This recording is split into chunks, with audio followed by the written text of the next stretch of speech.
the CEO and president of Rise San Diego, and I want to thank you for being a part of today's discussion, focusing on awakening to wokeness, which will be pretty interesting. And what we're going to do is have a discussion from individuals who have different perspectives and are in different phases of their wokeness, and I think it's going to be an interesting dialogue, and I think you'll learn a lot just by hearing their personal stories. We're going to have the conversation obviously with the folks on the screen, but you can participate by providing your input through our chat box, and if you have questions, you can also put questions down and there's a question section, and what we'll do is forward those on to our amazing moderator, Dr. Roxanne Kimani, who will be leading the discussion and try to answer or get those questions in front of the panel. So just thank you for being a part of Rise Now. This is something that we've been doing for a number of months now, and we appreciate you being a part of the Rise family. And with that, Dr. Kimani, I'm going to hand it over to you. Thank you, Tony, and thank you everyone for taking time out of your evening to be here. This session is, I'm very excited to be a part of this. This session is not about looking at who is more woke or trying to quantify on some sort of scale the level of wokeness. In fact, some would argue that that term has even become obsolete and overused. Today's session is about the journey of awakening in the movement for Black lives, about the social justice and the work that it takes to be involved and to be active. This journey is not linear, and we are not pretending it to be. There are not stages or levels to the development process. And so I want to make that clear that we're trying to think of this really as a journey of awakening. Our panelists are here to offer their personal lived experiences, and I want to acknowledge all of them right now for their willingness to share what many might consider to be quite vulnerable to talk about on a forum such as this. It is not about calling anyone out on where they are at in this process. It is a personal journey. We are not trying to consider them to be subject matter experts to speak on behalf of a whole, of a collective. This is really more of an opportunity to learn what it has been like for them at different spaces within the discovery process. And I'm, again, very honored to have our panelists with us. Xtina, Eric, Parker, Kelsey, thank you so much for being here. I want to begin with a first question to you, Eric, and then I would ask Parker, Xtina, and Kelsey to follow, just to give us a sense where you are at on your journey. And this isn't about where you're at the beginning, the middle, the end. Again, it just is. Where are you at? Yeah, so, first off, thank you for, having me for this conversation. And I think that right now I'll kind of describe my place as just acknowledging the fact that this is a lifelong journey. I'm so used to the world kind of being like a finish and end. And I think that when I first started to get into wokeness, I thought that I had arrived. So, but right now I'm really in the place of just acknowledging that it's like a lifelong journey of learning and then also unlearning. Especially for me, all of us are already like conditioned and socialized in what I think are like colonial structures that have just evolved. And then for me, it was even a little bit worse because I went to a Christian academy that socialized me to believe all these things, right? And I was also socialized in the locker room. So like I came out with all these harmful beliefs that I am still currently in a phase of unlearning and trying to relearn by like engaging with folks in the movement. So I think that like right now in this moment, I have acknowledged that it's a lifelong process, from cradle to grave. But now I'm in the actual practice part of it and trying to make a habit of it. And there's times where like I mess up on that, where like I'm in it, I'm learning. And then I kind of think that like I've learned everything I need to learn and I go back to old habits. But really it's like acknowledging and then also just trying to recognize that this is a process that's going to be going on for the rest of my life. I'm going to get it wrong sometimes. Just recently, I definitely got it wrong on something related to gender. So yeah, that's kind of where I'm at right now. It's a process of acknowledging, but also like unlearning and relearning all these different things that I've been socialized to believe. Thank you, Eric. And I'm just going to pause everyone. Forgive me. I forgot to put up the poll question for our audience to get a sense of where they're at. So I'm going to go back into that for just a moment.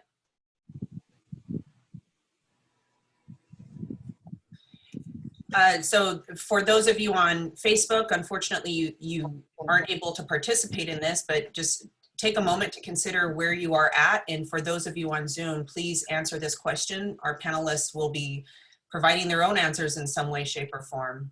In terms of your perceptions of how you are navigating your own journey of awakening, where are you currently at? I am afraid I am going to get it wrong and feel stuck. I focus more on the action than the process.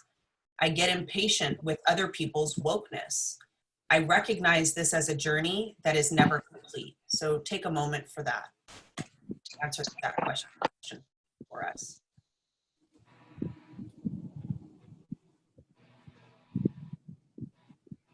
I got so excited and it says I can't vote. Well, we'll be circling back. So you can take note of what your answer is as you respond when in your story, in your lived experience.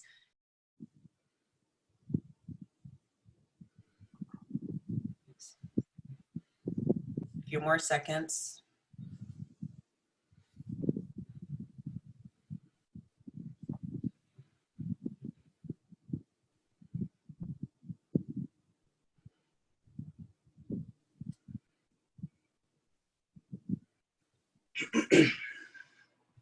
Okay. Where are we looking?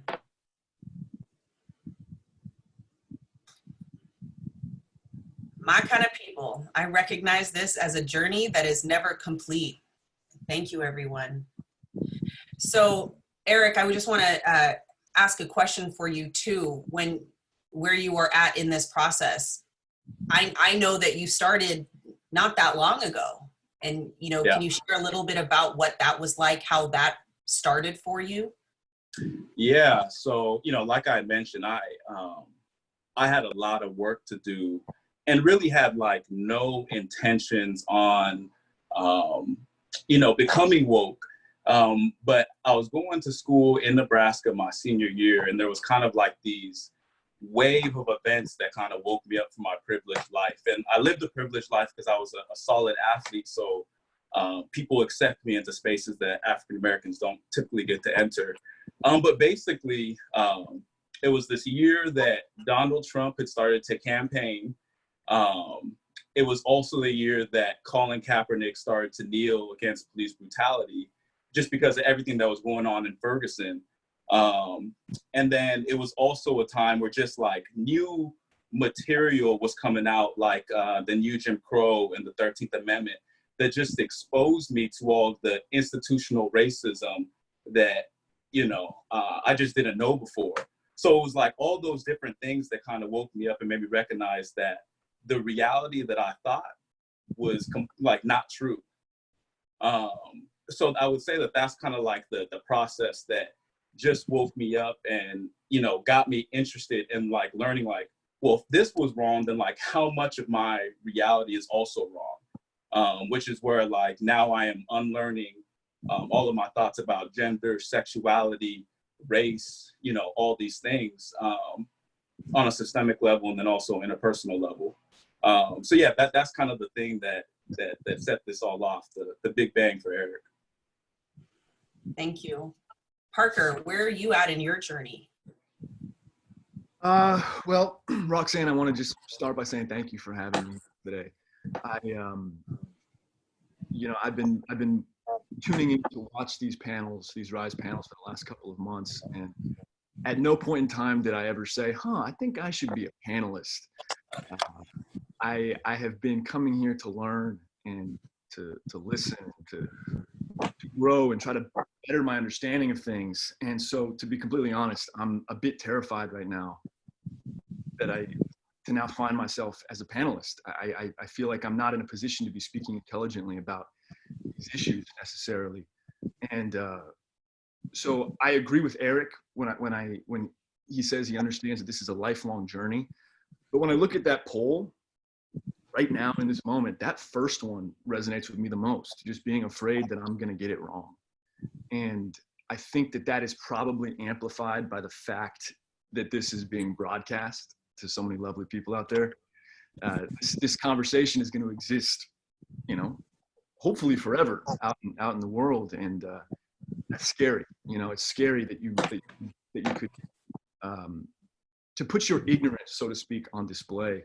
But that's also why I'm here, to continue to learn and to represent other people. I noticed that the second most common answer was exactly that people feel that they're going to get it wrong and that they feel stuck.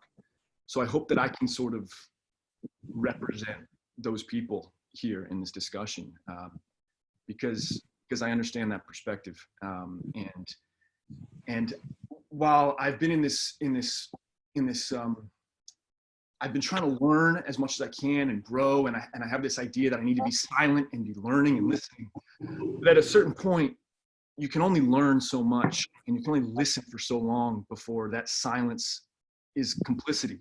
So I find myself at this crossroads where I want to stop just learning, and I want to start advocating. I want to sort of transition from being just an ally, as we've talked about, and transition into becoming more of an advocate and more of an accomplice. So that's where I am. Thank you for having me here. It's an honor to be here with you. Thank you. Yeah. Xtina, where did you go? How are we? So I was tuned in on my phone, and then it said it got too hot, so the energy in here must be too fucking vibrant. Am I allowed to cuss on this panel, or should I hold those back? Can I cuss? I want to see your face. I think it's important for people to be able to my laptop. So I tuned in now on my laptop, and the camera does not work here. So I can try again on my phone in a little bit. That's fine. Thank you. Why don't you share where you are at in your journey, and we will listen. Where I am in my journey, I'm blessed to have been born into a family that was politically active and politically conscious. So I was always raised being taught not the white man's history, and to know that and to know who I am. And so that's a little bit different. It wasn't like as an adult I came into this awakening. It was something my father really instilled in me growing up, and my aunts and my uncles. So now where I am currently as a mother is about undoing the ways in which we continued in my family to internalize and reproduce systems of inequity, of hierarchy, of colonization, and really just living in the frequency of love. So I'm constantly just facing myself, fully accepting myself, fearlessly loving myself, and in that process, following my son's lead, because he is love, and he came into this world and taught me how to love myself by the way that I chose to love him. So that is where I am, I guess, in my journey. Elsie. Hi. Hello. I was sitting here thinking I'm really appreciative of everything. Actually, was really resonating with what you had to say, Parker, of like, where do I move? I am currently in my journey in a space of refresh and resetting. It's so funny. I told my mom, I was like, you need to get on Facebook because I'm about to shout you out. One of the things that my mom, I'm really good at theory. I'm really good at talking about things and thinking through things. I'm an organizer, so I've been a part of actions. And where I'm at right now is like, where do I find the humanity between the two, right? Because it's really great to be able to talk about things and have the language. It's really great to go out and do the actions, but the work is in the human connection. And like my mom is like, you and your friends are so deep. You're always talking like so deep. And like, And that's really amazing. And I'm trying to figure out what the practicality is. Like, where does it look like to reach the people who may not get it? Where does it look like to have grace for them? Because I grew through grace, right? I've messed up. Some in public, some in private, right? And I've been blessed to really do my growing, not publicly, right? Not with the platform. And so how do I, if I want the work to happen, how do I facilitate that in a way that is conducive? And also, how do I like do that with myself, right? Like, how do I not shame myself? My friend and I just started a series called The Sit-In, and one of our community boundaries is offer grace and deny shame, right? And that's externally and internally. And that's where I am in my journey, using that as a metric of how am I moving? Am I offering grace? Am I denying shame? Am I like moving in service of the work? So that's where I am. Thank you, Kelsey. I appreciate that. I'd imagine our panelists can connect to this notion of offer grace and deny shame. And you know, Eric, I want to ask you, what was the catalyst when you started to notice your own self-awareness or your own consciousness beginning to shift? Man, that's a tough question. I would probably say potentially in the last year or so, because, you know, when I started to go through this process and there was a shift in myself, I didn't really know what direction to go. And what I ended up doing is, you know, I went and I read all of these books and this and that. And I thought like I was good. But then with those books, all I did was go and reinforce stuff that I used to do, right? So like, you know, in Christian school, they taught me that you got to go preach the gospel. So as soon as I read all those books, I was on Facebook, like preaching, regurgitating Martin Luther King and all these people, and getting in Facebook debates. But like, that wasn't really a conscious shift. That was me just taking new knowledge and then doing old shit. So I would say that maybe within like the last year or two, I'm really starting to think about these things at a deeper level. And like, you know, instead of just now reading books, like I study them. And like I was just telling my partner recently, is like back in the day when I used to read and when I thought that I was conscious, all I was doing was regurgitating words from dead men. But like now I feel like I'm in conversation with Ella Baker. Like I feel like when I'm reading a book and studying them, I'm going back and forth with them. Same thing with Du Bois and these other people. And instead of just taking their word as like it's the truth, I'm kind of finding my own truth in that. So I think that like for me, that shift has started within the last 2 years or so, just thinking about things at a much deeper level. And then I also think that my consciousness has shifted as I got into this new role at PolicyLink, just because we are in constant communication and in constant work with people who are on the ground, like doing some really difficult work. And like me, with all of the books that I've read, my knowledge compares nothing to the people who are on the ground actually doing the work. You know, like I've learned so much from these folks within the last year or so, that I'm recognizing that like, this is deeper than just reading books. This is, like Kelsey said, like humanity, connecting with people, and just recognizing that there is like things to be learned outside of books and, you know, the institutions. So yeah, that's where I would say I had this conscious shift just in the last 2 years. Okay, thank you. I want to circle to you, Kelsey, in that context too, because, you know, what I'm hearing and what he's talking about is the regurgitation and the reopening for him to be able to formulate some language around this new knowledge that is becoming his own. But I know with you've been a part of this movement. You know, you are a face that people recognize within that. And at the same time, you're talking about the refresh for yourself. So can you speak a little bit deeper into where your catalyst was in and around that refreshing? My catalyst around the refreshing has really been probably the past few months, I think what we're seeing right now in the civil unrest and the uprisings that are happening, it's nothing new, right? But I believe we are in we're in a space of urgency as the world is seeing it, right? And there are people who are asking questions and they're trying to get engaged. And there's a part of me that's really irritated, right? And I went through that phase. I'm like, yo, this is nothing new. Black bodies been dying. We've been screaming at the top of our lungs. And that rage is valid. And also, I want to see the change happen. I want to see it in my lifetime or my folks who come after me's lifetime, right? And what does that look like? Where does the work begin if I am also acknowledging that, like, I haven't always been here, right? Like, what is the thing that's going to produce the solution that I want?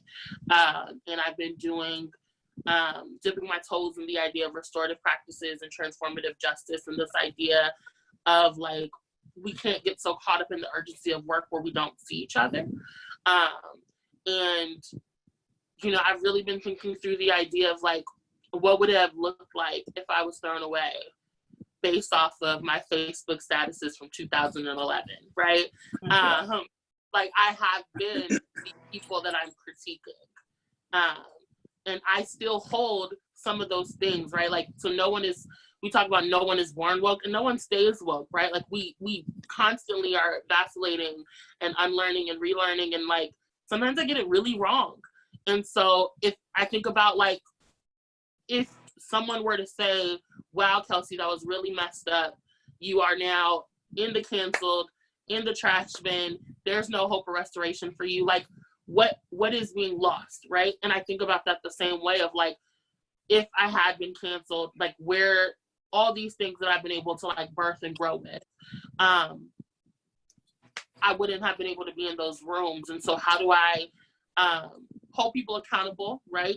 Encourage their growth and learning, but leave the door open. And so that's what I've been navigating and throwing around. Okay. Parker, I want to turn to you and just some of that same kind of notion of haven't always been here. You know, what, as Kelsey is talking around her lived experience, this is something that is really been brand new to you. And you've talked about the notion of the fear and the stuckness. So can you say a little bit more about what that experience has been like for you, and how have you still tried to move through that?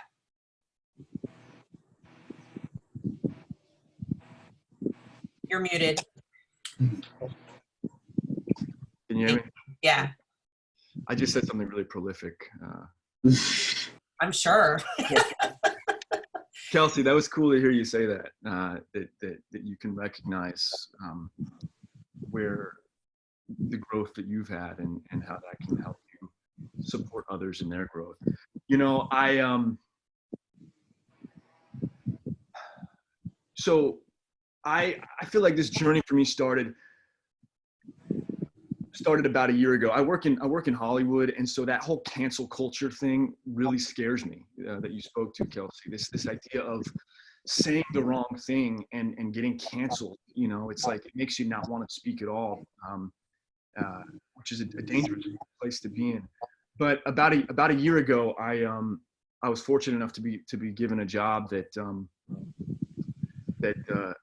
I was really excited to have, and my boss is this Black woman that I really admire and look up to and would sort of like to emulate my career after. And she said to me, we were talking about the character, and she was telling me, you know, she's describing it. I'm like, yeah, I agree. And then she goes, and he's, you know, he's privileged.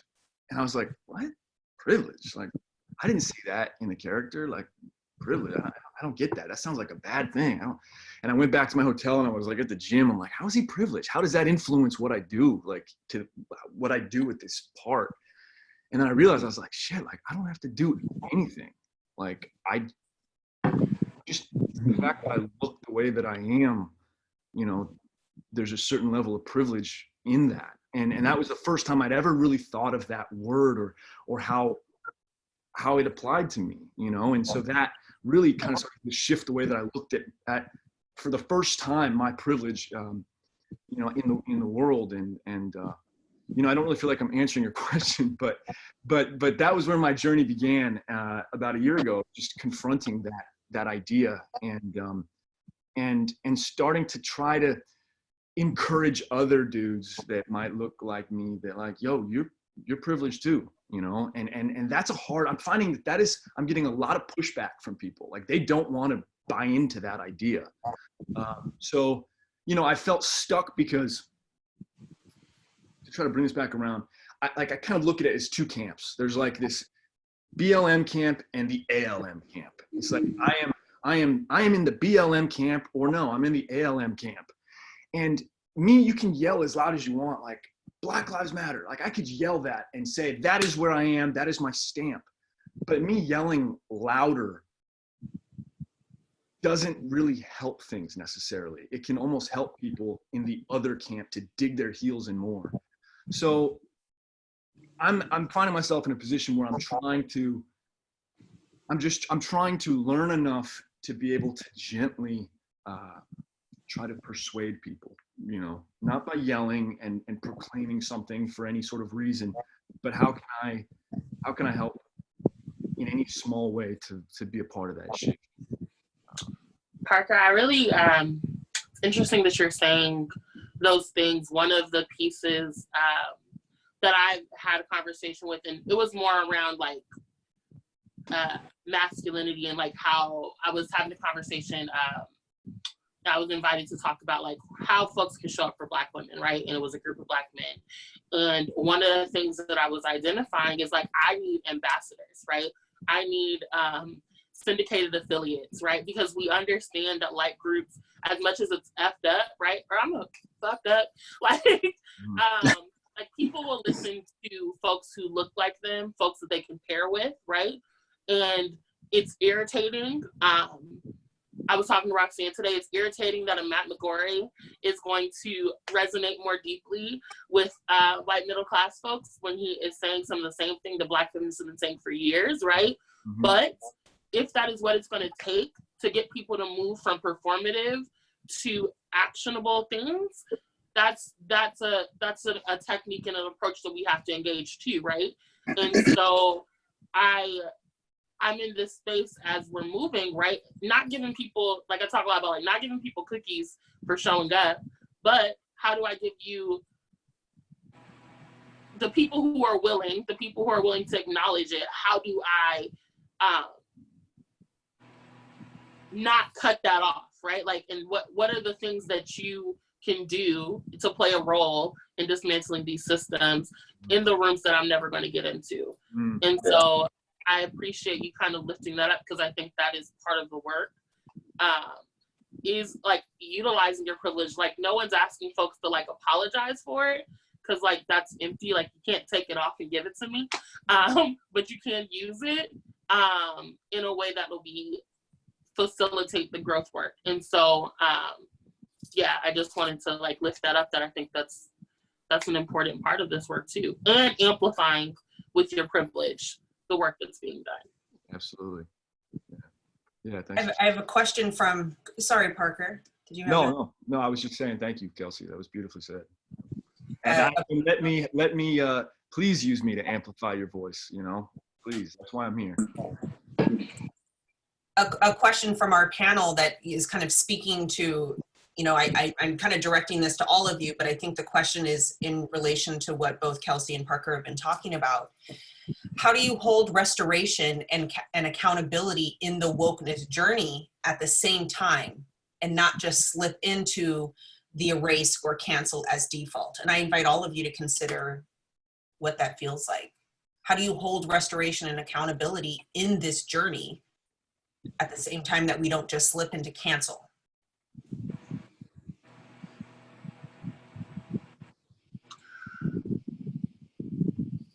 I was waiting. So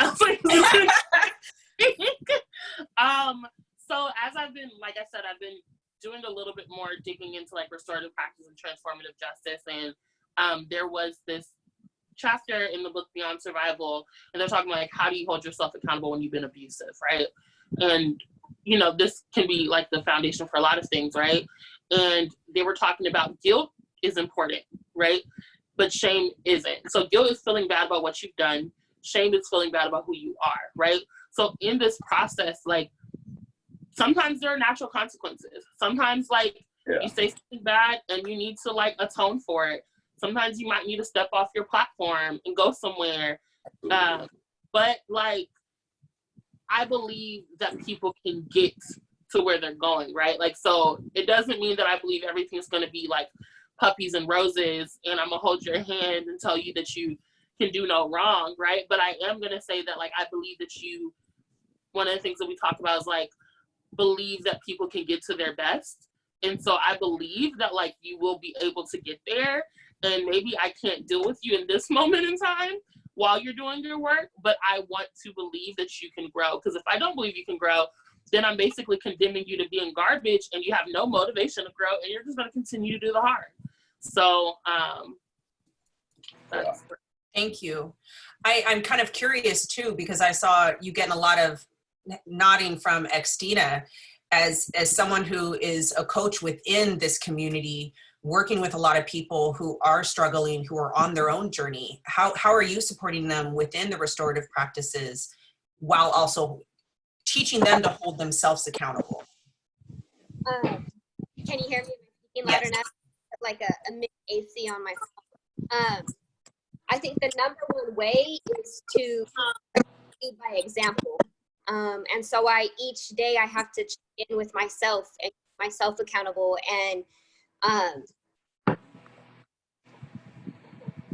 think forgiveness is huge with learning to let go of cycles of shame and healing through internalized trauma. And so learning to forgive myself and leading others through that forgiveness, to really forgive themselves, to forgive those who they have, like, who have hurt them.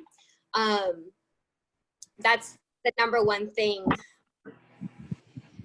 with, I think, is leading by example, and forgiveness has really helped with moving through the pain instead of ignoring it, instead of saying like, well, that's just how it's always going to be.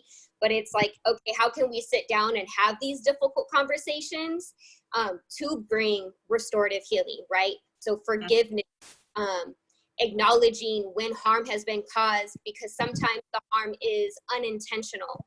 And when that harm, you know what I mean? Like, sometimes people don't realize they are causing harm. And so how do you check someone who's causing harm, who is, one, and two, didn't mean it, right? And if I realized that when I came at people like strong and was like, you're doing this, blah, blah, blah, blah, blah, that I was then causing harm because I was harmed, right? So for me, it was learning to tune in to my sisters, learning to tune in with the love that I am, and speaking from that place instead of the place of being hurt, which is not, again, I fuck up every day. And so forgiveness is key. A whole word right there. Eric, what say you on this? Yeah, so, you know, like, I don't necessarily have too many thoughts about cancel culture, but I do think that, like, Americans in general need to start to redefine the difference between, like, cancel culture and accountability. Because, you know, what I've noticed lately is that, like, whenever we try to hold somebody accountable for the harm they've done, it's like, you are attacking me. You know, you are trying to cancel me. And I just don't, sometimes that's not the case, right? Like, two examples that come to my mind right now is, like, recently J. Cole did some patriarchal shit with this song and No Name, right? And people were, like, calling him on it, like, yo, like, that was really unnecessary, J. Cole. And people were like, oh, you're trying to cancel J. Cole? It's like, no, we're not trying to cancel J. Cole. We are just trying to acknowledge and hold him accountable for what he just did, you know? And we're kind of saying the same thing with Nick Cannon right now. It's just like, you know, there are people who are trying to hold him accountable for the anti-Semitism and, in my opinion, like, racial eugenics that he was talking about in his last video. And, like, as we try to hold him accountable, people are like, you know, you're just trying to attack him and this and that, when like for me, it's like, I want to hold him accountable and still hold enough space for him to acknowledge what he did, you know, apologize and move forward. But I think that like the country has constantly been terrible about acknowledging, and, you know, whenever we try to hold the US accountable, they kind of strike back and say that we're anti-American. I think that sometimes our behavior is just like a microcosm of that. So yeah, I just think that we gotta start to like redefine what accountability is, so that people don't think that accountability is an attack every time we try to do it. Yeah, and to be clear, there are some things that should be canceled. Coming for patriarchy, coming for anti-blackness. And coming for, yeah, right? You know, so coming for the behavior, right? Like, absolutely. Coming for the systems and oppression, I think, like, and someone in the comments asked, like, can you give an example of cancel culture?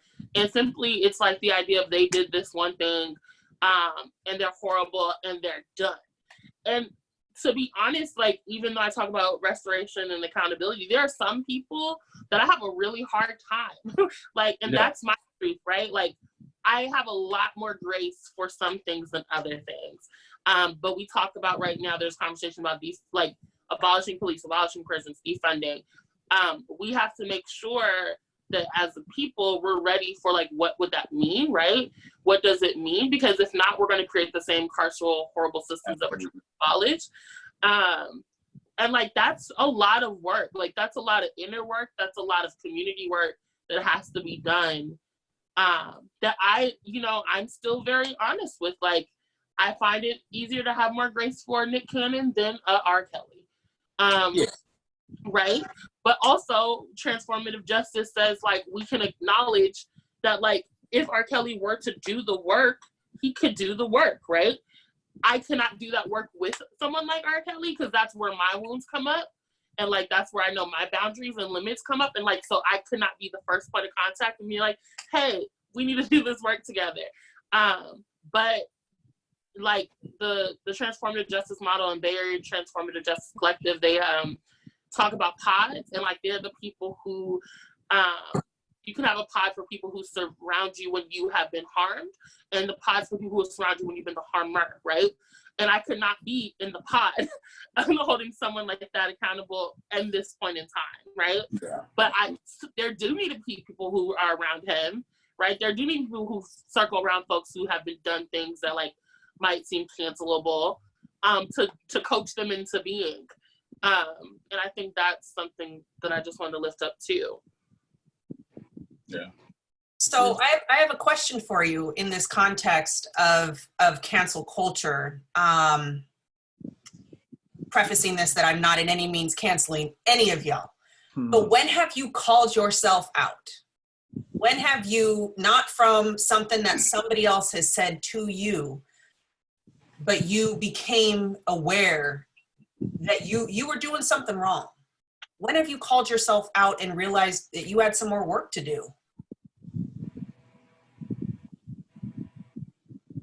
I'll speak.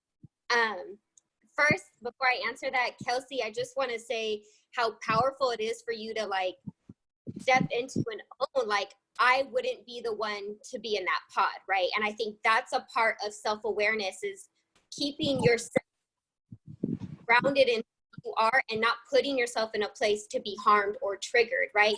And there's nothing wrong with that. We're not meant to be in every space doing all the things, right? And that's where other harm can happen, when we're thinking we need to be doing it all. Like, a lot of the work that I've learned is, like, okay, my lane is inner healing. I used to be on the forefront as an activist and very loud, and I realized through my shifts, that's not my lane. Does that mean that that work is unnecessary? Not at all. All lanes are needed. All work is needed, but I'm not meant to do it all, right? You're not meant to do it all. And so, like, I'm just lifting you up. So where I have to check myself, and and why I say my son is my greatest teacher is when I realize that I am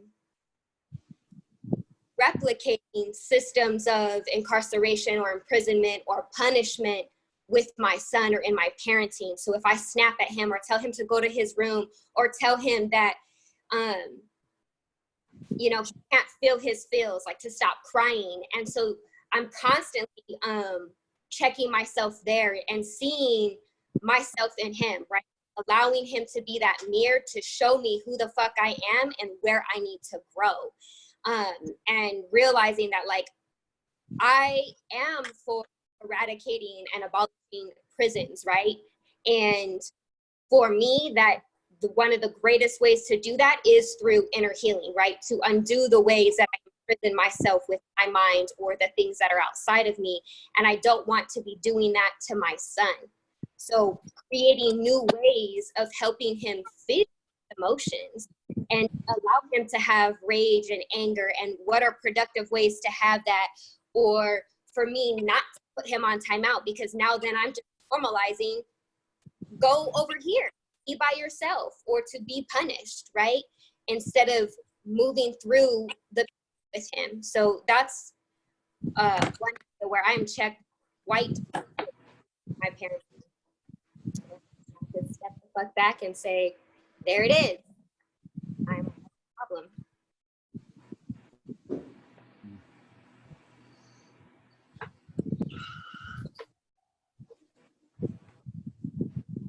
Come on, Kelsey.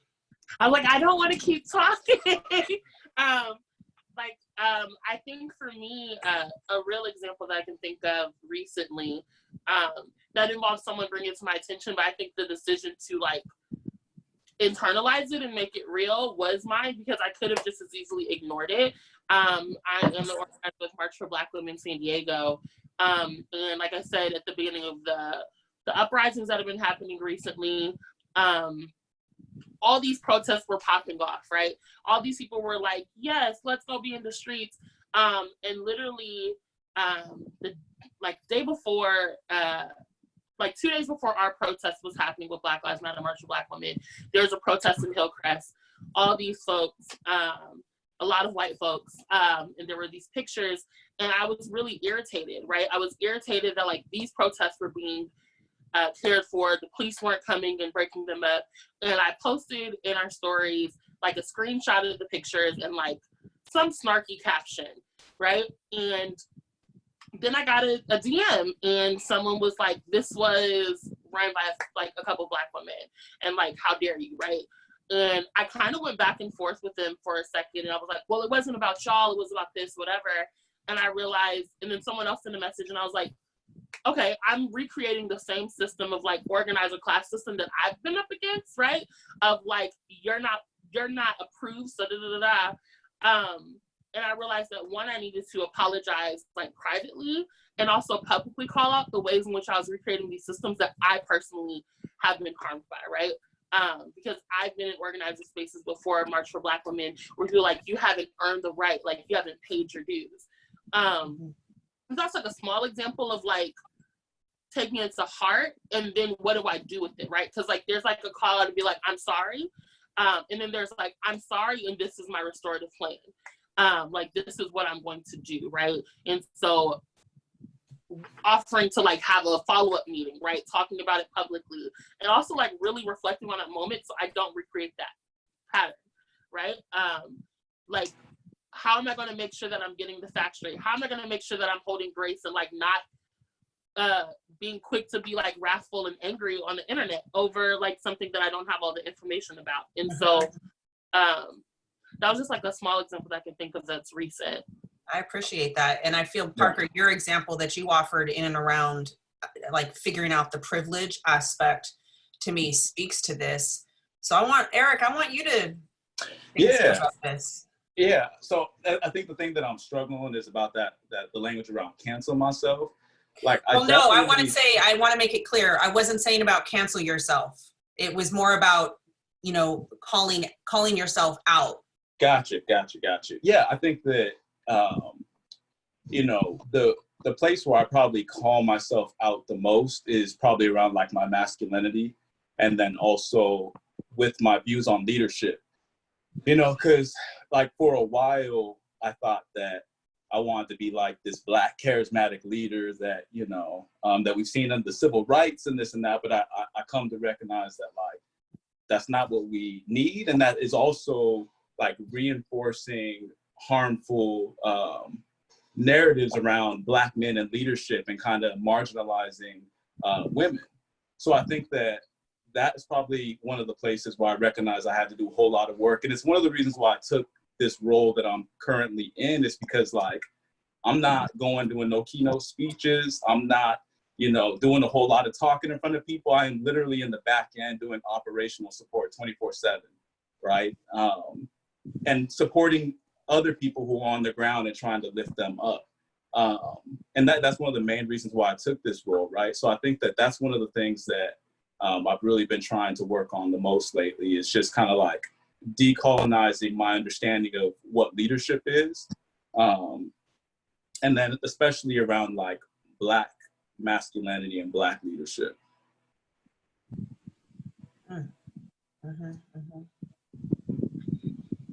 So I'm sitting with like all of your phenomenal examples in this.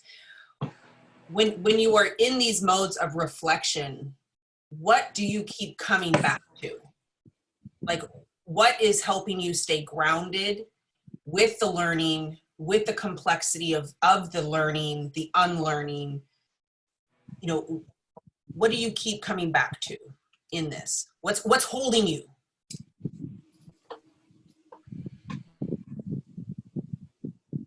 What do you mean, what's holding you?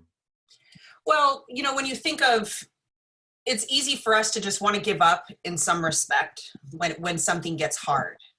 But is there something that's kind of holding you steady even when it is getting difficult?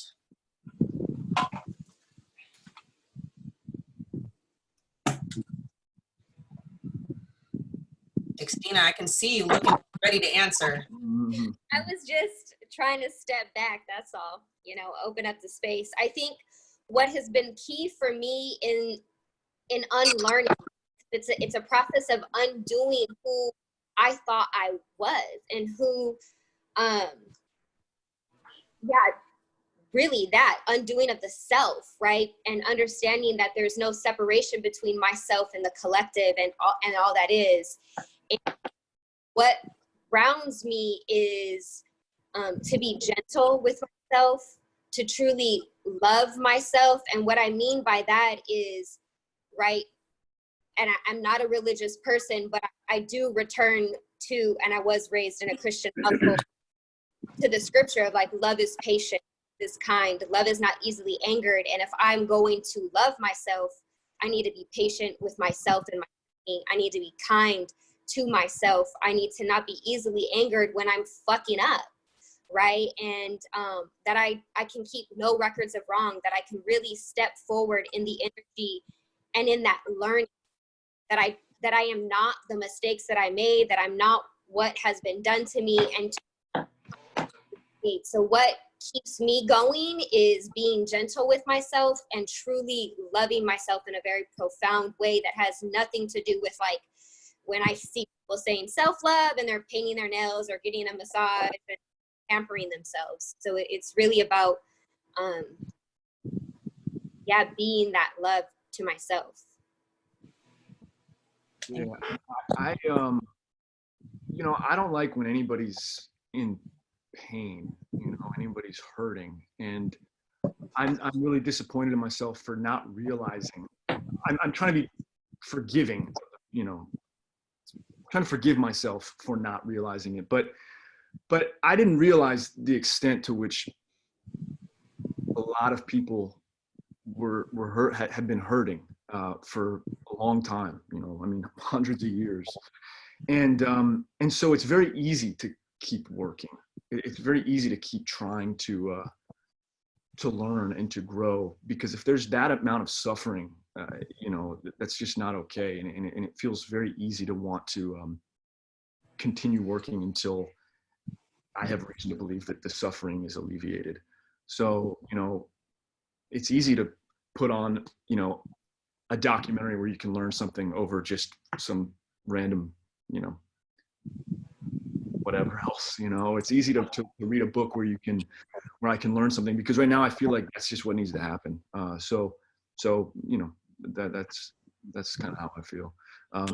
And if I could real quick, I was trying to think of a good answer to the last question, you know, and I don't really have a good one, but I remember on social media specifically seeing something like, you know, Sean King had posted something where it was a white person did something bad. I don't know what it was, but Sean basically said something like white people will never love us, and they will, you know, we have to work around them and over them. And I remember getting really affected by that. And my reaction was to want to be like, why are you doing that? Like, why are you saying this? And then I kind of caught myself. I was like, why am I now playing the victim? Like, what in me wants to say, like, that's not cool? Why can't I just accept that there is pain at the expense of people that have looked like me, and like hold a space for that pain and understand, and don't take it so personally. So that seems like sort of an example of that last question, you know, is like getting personally offended, because being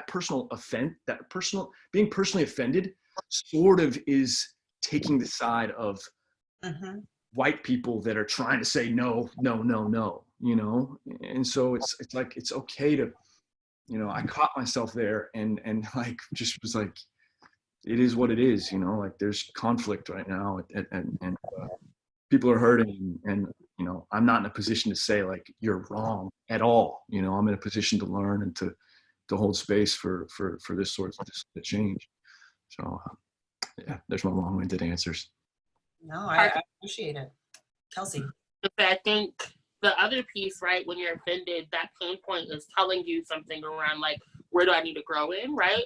And I think that like sometimes what happens in wanting to like move in allyship or accompliceship is like, we must push that down, like that's really bad, right? And that's where I think it gets performative. I think that like there are things, I'll say I have privileges, and I have, you know, things that have been working to marginalize me, right? So I am a Black woman, but I'm also a Black cis woman. And so part of my piece is where do I feel this like tension when I get called out around like transphobia or trans antagonistic things, right? Where do I go when I'm like, that's not me? Like, how dare, right? Where's my work? You know, I think that's the piece too, right? And like that's part of awakening, is like identifying where the work lies, like, and not running away from it, because it's really easy. And I say that as someone who is still working, and acknowledging and having this conversation of some work that I need to work through, instead of jumping to offense, because offense is like human nature, right? I think we would be lying if we never said that we feel some type of way when someone calls something out. And I'm sorry, I can't remember your question, Roxanne. Oh, you're okay. You're okay. I think you actually had already answered it too. So we've gone in that circle. Eric, there's a couple questions from our audience that are directed towards you. Can you hold the charismatic masculinity as a strength and decolonize patriarchy at the same time? That's a great question. Of course, it came from Zachary. Yeah.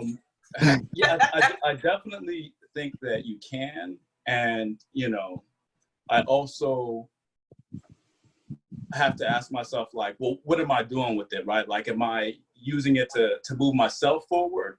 Am I using it to get myself the speaking gigs and this and that? Or am I using it to like move the movement forward?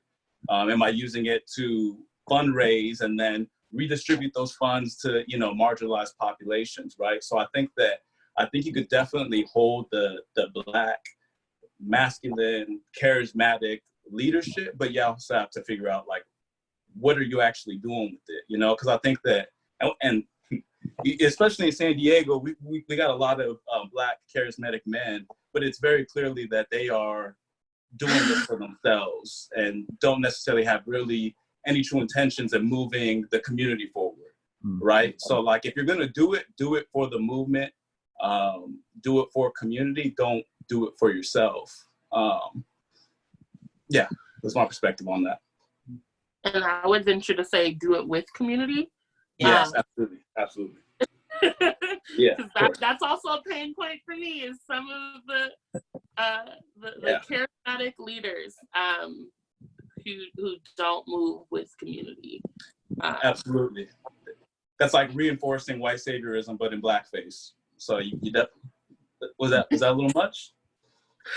No, I'm just like, yay, okay, I didn't have to say it. Yeah, you're absolutely right. And the language is important right there. Kelsey, can you explain what you mean? Because I understand the difference when you're saying doing for the community versus doing with, but I want to make sure our audience understands that there's a significant difference in that.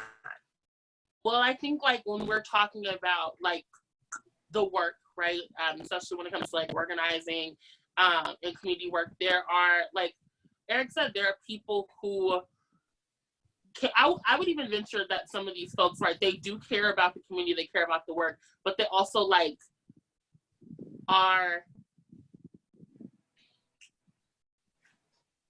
the platform matters, right? Somebody is an opportunist, right?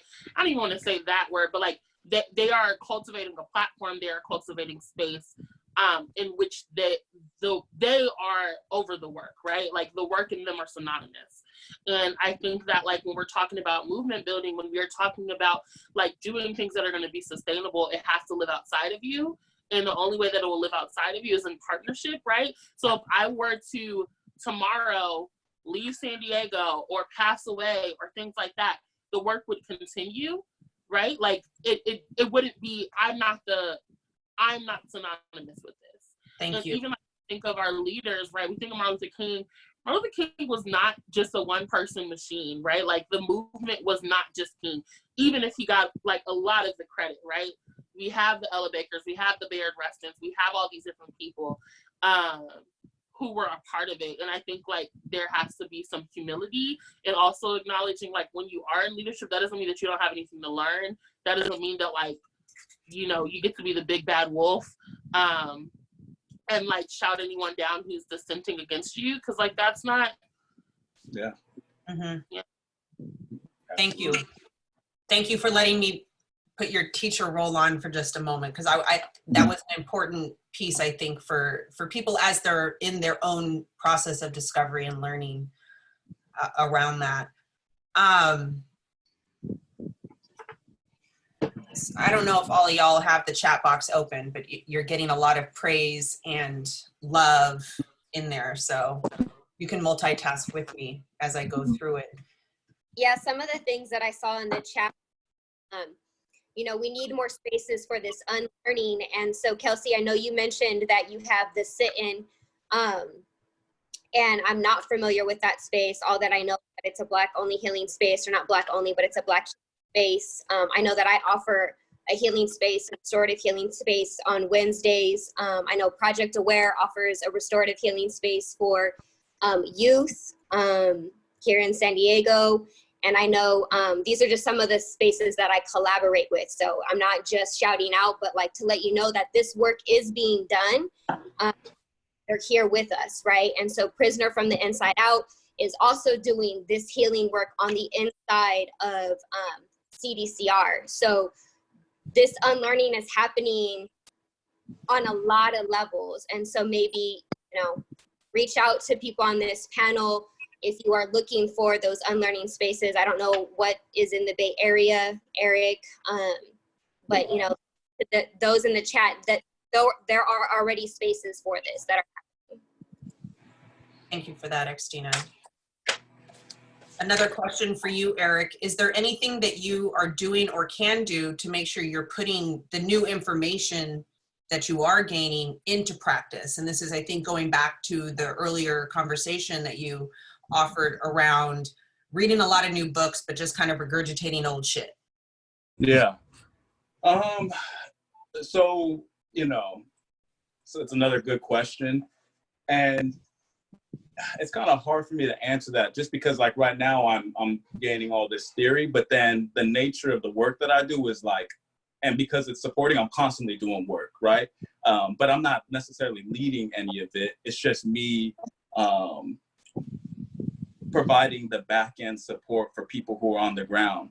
But so I guess to answer your question, I haven't necessarily really figured out how to put some of that theory into practice and carve out my own role in the movement, besides just doing this back end support that I'm currently doing.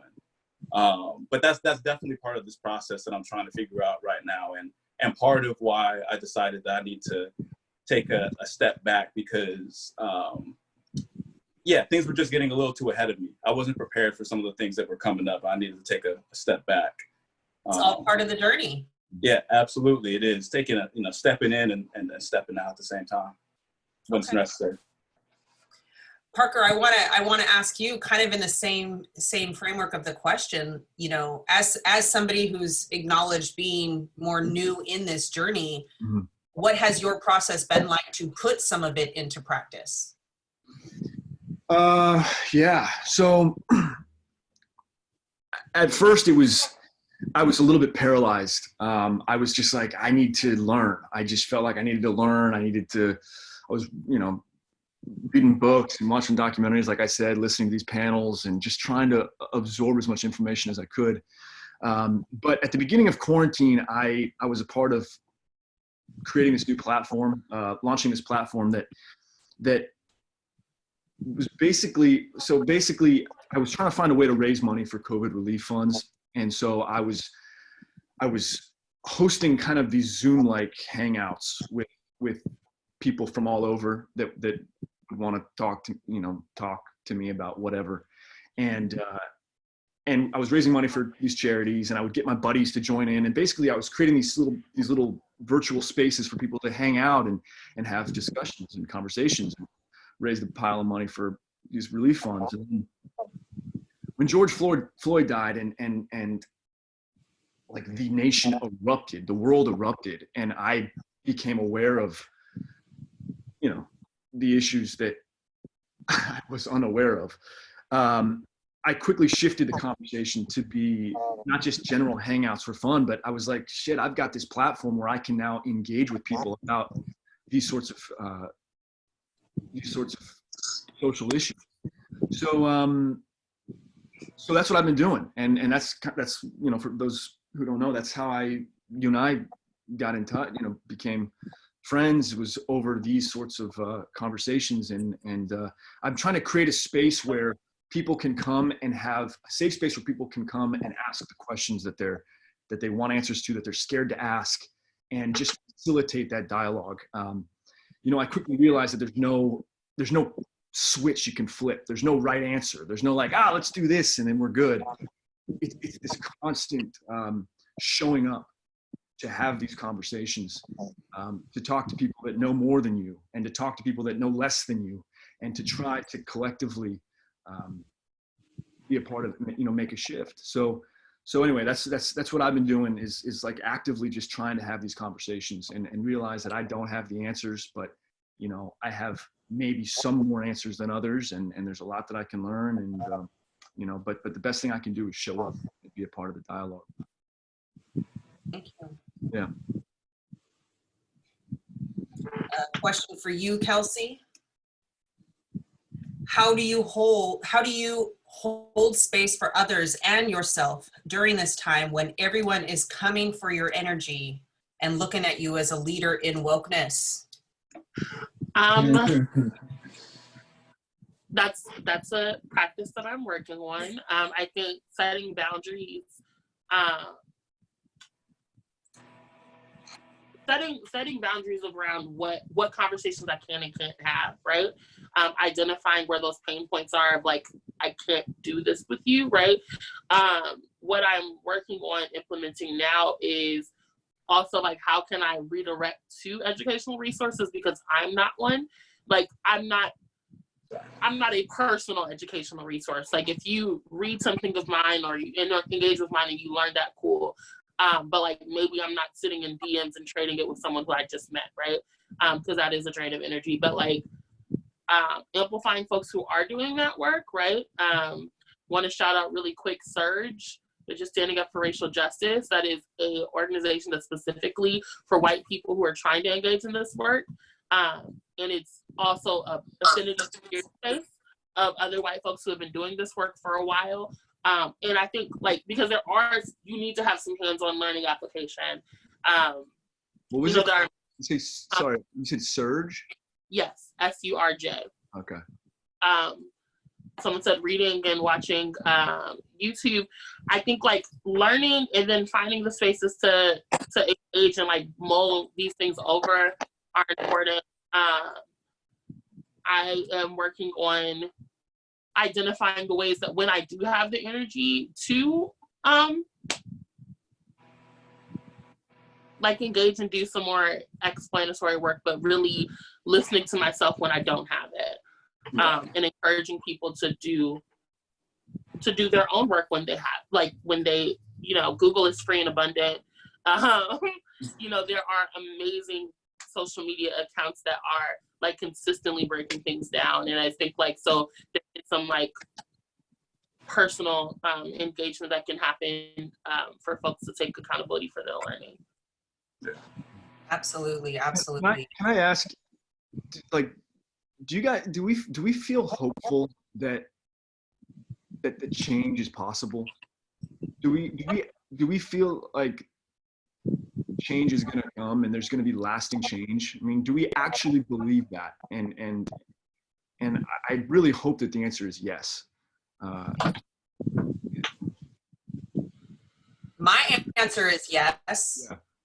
I think just being able to participate in sessions like this, to hear from each of you, to be able to speak about your journey in the journey of awakening, tells me, and for us to have as many people listening in both here on Zoom and on Facebook, tells me that there's hope. Yeah. And I know, like, for me, I'm definitely hopeful.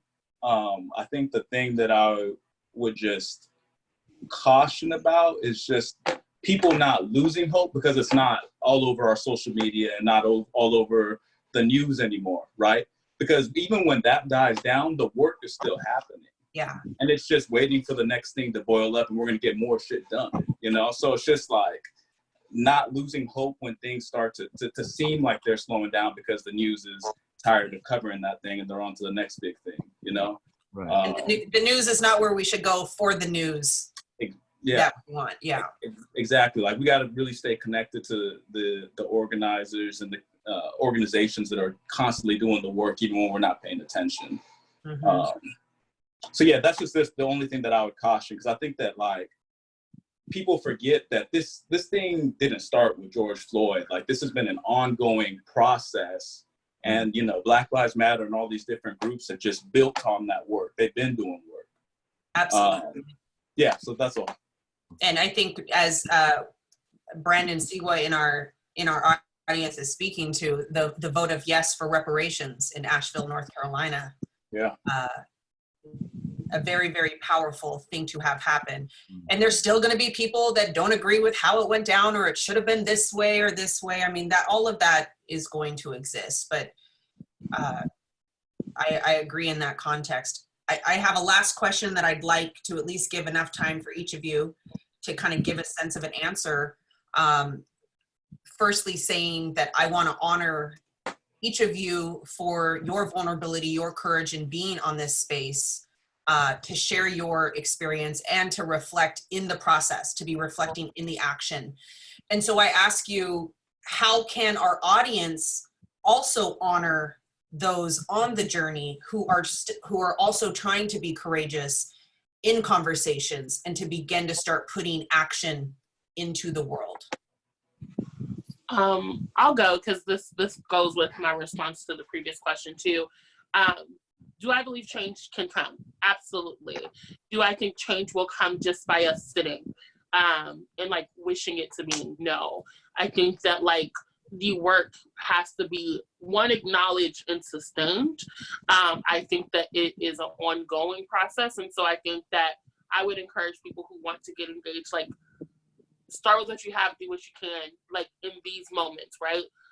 When this panel is over, what are you doing? Where is the reflection happening? What are the actionable small things that you can do in your current circle? What are you going to be willing to give up? I used to say, like, it costs nothing, right, to be a good person, like, to be an accomplice, but actually it costs everything. I've been saying, like, everything you didn't deserve, right? What are you willing to dismantle? What are you willing to surrender to? What are you willing to, like, do hard fucking work about? I think that's, other than that, like, we are going to see, like Eric pointed, this news cycle is going to shift. People are going to forget about Black Lives Matter besides their bumper sticker and their little sign in their coffee shop. Yep. And, like, it's going to continue. And so I wouldn't be doing this work. I would be going insane if I didn't think change is inevitable or change is possible, but it's not inevitable. I don't think that we will just sit back and see it. I think it's going to take some real sustainable action across the board. Thank you, Kelsey.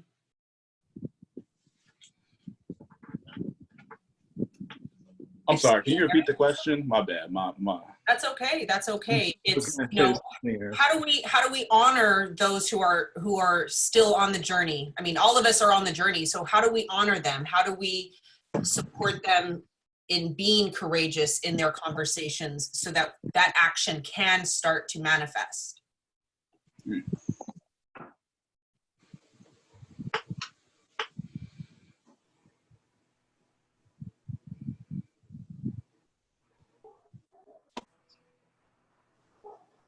Okay, I guess I'll go.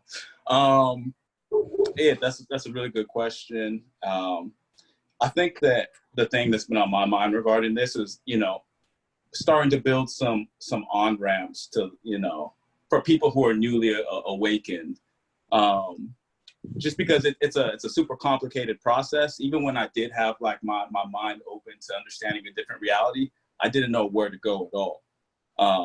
And I don't know if people know this, but when I first had my shift, I actually went and even interviewed with, like, Republicans because I didn't know where to go. I was just like, who's gonna, like, teach me some things, right? So, like, as people who are part of the movement, how do we build on-ramps so that people do have that awakening, that we can make it just a little bit easier? At the same time, not draining all of our labor to teach and engage. Because I just think that if we don't do that work, then we are gonna be losing valuable people who could really help move some of this work forward. So finding the balance within ourselves as the teachers, while we are also holding space for our own journeys too. Yeah, absolutely. Thank you, Eric. Parker? Gosh, I mean, I feel like one of those people that we're talking about, you know. So I think what what is your request? I think I just want to say, like, to those people, you're not alone, you know, for one, and thank you for, like, for showing up and for wanting to be a part of the change. And, you know, what comes to mind is, you know, I see the pushback, like, as a white man, like, I see it in other white people that will maybe say things to me that they wouldn't say to other people, like, well, you know, whatever sort of, like, I can't think of a good example, but that all lives matter camp, that push, like, I see it, right? And so I know that for not just white people, but that's just, you know, that's the lens I guess I see the world through. But for white people that want to be a part of this change and believe in it, I think what I want to say is that when you experience that pushback from other folks that aren't ready or they're too ashamed to believe it, just know that you are right in feeling the way that you feel, and don't let your grandparents or your parents or whatever racist perspective there is out there, don't let that influence you. You know that you are absolutely right in the way that you feel, and continue to humble yourself and to learn and to grow, and you're not alone. So, like, thank you for showing up and being a part of this, is what I Thank you, Parker. Xtina? I think to go back, if is change going to come, is to remind us that there have always been death worlds, right? Worlds of killing Black bodies and people of color, but Black and brown bodies are still here, right? And that change has been here, change is here, and change is still coming, right? It's not that it's the future, it's that change is continually expanding and growing. And so for me, it's about, yes, change is coming, it is here. And that for me, it's to be the change, to be the love, to live that change, right? In everything that I do. And so to honor those who are on this journey, I think is one of the ways that I do that is to understand that everyone can be a teacher, that there's something to be learned from everyone that I this, and to let go of judgment and to not think that I am the teacher, right? That there's this hierarchical relationship, that there, yeah, to let go of judgment and hierarchy. That's what it would be. Thank you. Thank you all so very much. Tony? Well, Dr. Kimani, I really appreciate everything. This was really amazing, and all of you all, it was interesting to hear that you all had different, I think Eric said on-ramps to this awakening, and it's and then I also heard from Kelsey that there's off-ramps at times, right? You get on and off, and when you get back on, you probably will be farther down the road if it's a linear thing. So that was really interesting, and I think the audience really enjoyed the differences here and how you viewed the awakening. And so Dr. Kamani, you did a great job bringing this out, and I just really appreciate it. And the fact is, we have some all these RISE fellows. You know, this is kind of inside baseball, but it felt like a spiral, to be honest with you.